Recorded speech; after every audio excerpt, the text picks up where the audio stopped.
Alright, like the fourth try making this video. Yeah.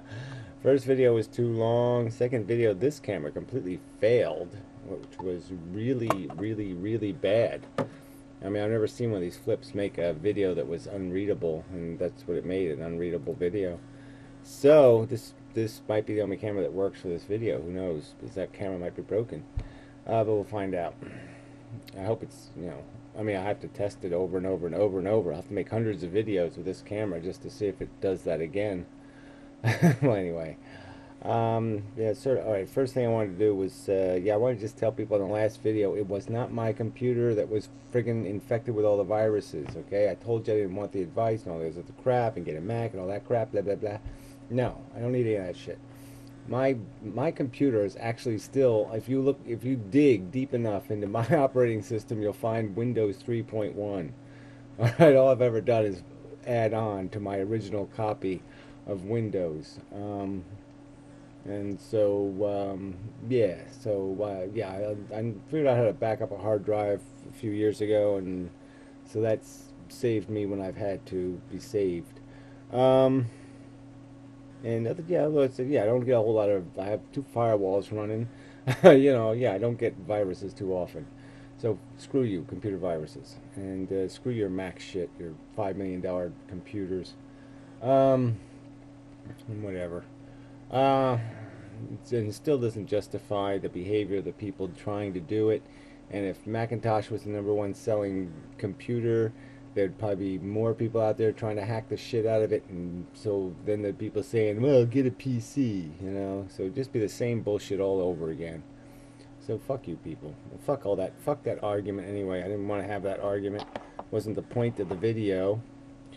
So anyway, I mean the point is the assholes who are destroying human beings' lives and wasting their time and all that kind of shit and hours and hours and hours of human life, which adds up to a million human beings' lives essentially. If you add up all the wasted hours, I mean it's like a million human life worth, wasted on a game they're playing, a stupid, moronic, idiotic game.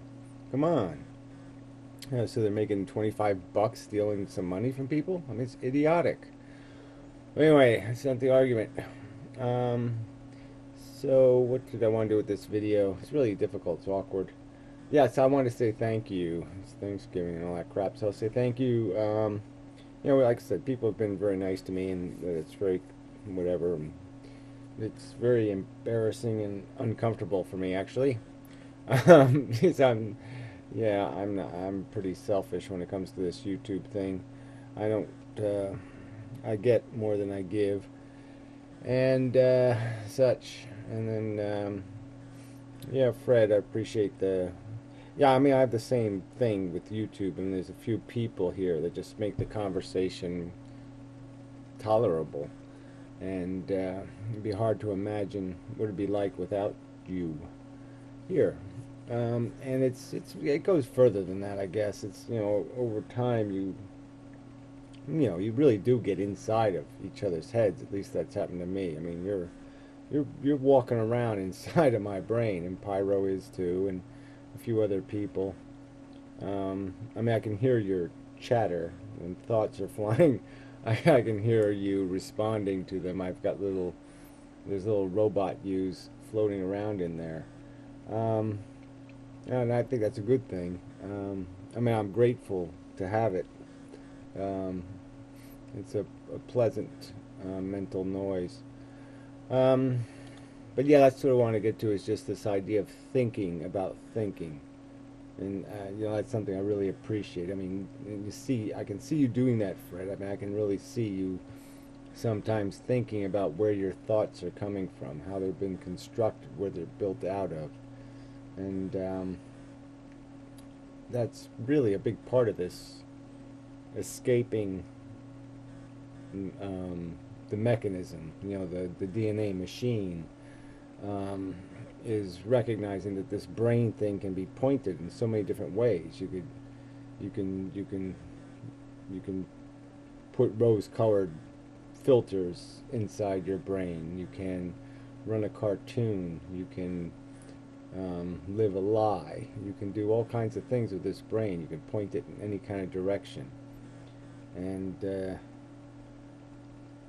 what you define as its mission is so tricky. I mean, whether it's completely obsessed with just your the ambition, the personal ambition of your emotions and feelings, or whether there's been a trade-off between your emotions and your intellect, where your principles have sort of nagged your emotions, humiliated them, or disciplined them into playing along with some sort of more sophisticated, honorable thought process, where you can't cheat the argument. So our brain is basically just made to scheme. I mean, it's a scheming vehicle. I mean, that was what it was intended for. That's how it was. That's how it evolved. It evolved to enable an organism to scheme their way into getting their satisfaction, and in turn completing their successful survival of the fittest competition. It wasn't about defining the truth or being honorable philosophers or any of that kind of crap. We sort of had to construct that agenda out of just a logical adding up of what was obvious. We figured out the obvious. And some of that obvious stuff took an awful long time. When you think just a couple hundred years ago, people were just, doing the slave thing, and, women couldn't own property, and, all kinds of shit. It's just so, how could they be that naive and stupid? Why wasn't there more of that discipline by an obvious logic imposed on their brains? But anyway, so where do I want to go with this? Yeah, well, it's just this whole interaction thing and the argument and what I'm trying to accomplish on YouTube, and how, these, like I said, there are these people who have really made this rewarding in ways I didn't realize it would be. Satisfying, I don't know what the right word is, gratifying, and I'm uncomfortable with that, but it's there, and I just wanted to say thank you for that, and such. It's good to have allies. I mean, we're still a tiny, insignificant minority and all that crap, but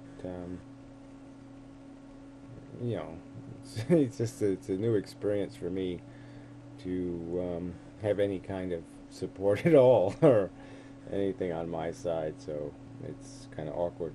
But anyway, there was some other stuff I wanted to get to, but I guess it doesn't really matter.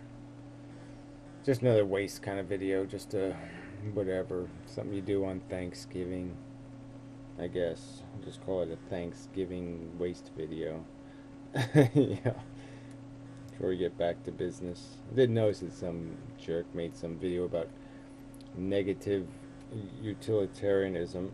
Just this whole way that other people get to, define the agenda and come up with this terminology that is itself just such a cheap shot, and then he makes a video full of little kids in it.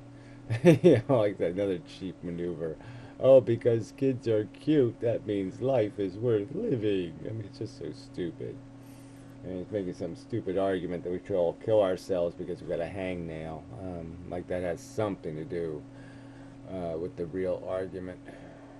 I mean, theoretically, though, I mean, it is a weird subject. It's because it's almost like the subject of the altruism. Like, is there anything truly altruistic? Because in a way, the only way you motivate the machine is through emotion. So it almost has to be self-interest, and your self-interest has to be principled, and the principle has to be something you're in love with, essentially. And it's your passion or your love for the principle that gives you a satisfaction in honoring it. So it's like you will selfishly jump on the grenade, as preposterous as that sounds. And in a sense, you can make these kind of arguments about this whole feeling thing is so stuck in our perspective. Um, maybe it is. Maybe, maybe in a silent, pure universe, a pristine one, maybe the pain of a hangnail would be a loud, obnoxious sound in that purity. It's just that we have such grandeur horror to compare it to that it has no meaning. Um, it seems minuscule and irrelevant. I have mentioned before that there was a Star Trek episode about that. There's a Star Trek episode about a lot of things. Really a great show. And, just because it was a society of people that were just they found war and violence and human nature just so abhorrent and sickening to witness or be near. And that's, that the idea of being more sensitive. And maybe it's just because we are insensitive that we don't realize how bad it is. But more likely it's because we have so much worse to compare it to. That bad context. But even independent of that, it's just very hard to make that objective definition and this objective distinction. And all you can do is do the ballpark thing. Like you can sort of figure out what's on what side of what fence. And I guess that's all you really have to do, though. But, the people who want to destroy the argument because they know which way the argument's going to go, they will keep trying to argue everything on the fence. And they will not look at, the acres on either side of the fence. They will only concentrate on the tiny bits of matter that sit on the fence, the tiny percentage of issues that might be too difficult to figure out, and they'll ignore the ones that are easy to figure out because they don't want to do the math.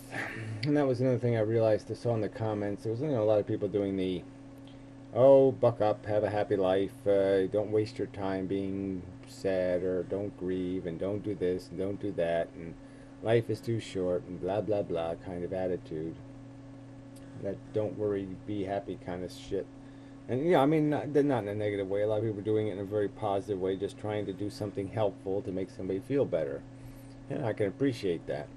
But I've sort of made the argument though that nothing changes if we're comfortable. So we have to be uncomfortable. If everybody turns the world into a cartoon world where everything can just run off of cliffs and fall down and no one dies and everything's okay, and you can have your beak will, you get shot with a shotgun and your beak just spins around, and you'll be okay though. In 3 or 4 seconds, everything will be just fine. You just snap it back in place and everything's okay.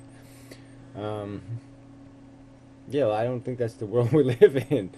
That's what I'm going to argue, and I don't think we're going to do anything to fix the world we live in if we keep playing mental tricks with our brain to make it all okay, to justify it, to rationalize it, to excuse it. If it doesn't bother us, then we're not going to be bothered. Yeah, that's it right there, right? If it doesn't bother us, we are not going to be bothered to fix it. Yeah. Somewhere in there is a great quote. And that's the game, is we just can't keep pretending it's okay, even though that's to our personal advantage. I mean, grief is a waste of time. Anger is a waste of time. Revenge is a waste of time. Well, revenge really is a waste of time. I won't be defending that. It's sort of a waste of time not to be optimistic and happy if you can be. But that's the question. Can you do that and still be mission oriented? Can you do that and still have the incentive to do what it takes to maybe change something or fix something or argue for it or complain or do all the other stuff that it takes to maybe change the way things are? And I don't think it works that way. There are people that can do, I mean, I mean,